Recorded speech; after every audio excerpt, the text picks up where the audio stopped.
What's up, welcome back to the channel, and in this video we're going to be going over on how to turn off and also how to reboot your new Samsung Galaxy A12. So let's begin with the video now.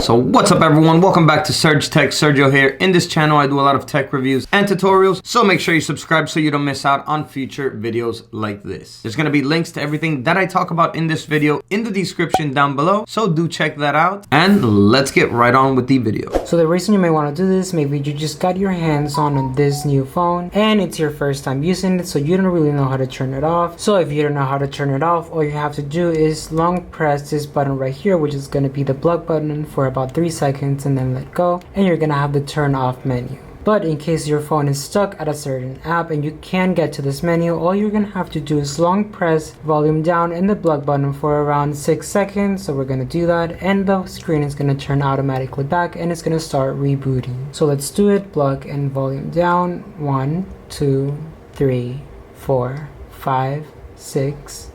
We're gonna wait until the screen turns completely black and we can let go now. Now you're gonna see the Samsung Galaxy A12 logo, and that means that your phone is gonna start booting up. We just gotta wait a couple more seconds because it usually doesn't take that long. And now you can tell that your phone has been completely rebooted. So that was it for the video. If you enjoyed it, don't forget to give it a like and leave a comment down below if it was helpful for you. Subscribe for more content like this, and as always, I will see you in the next one.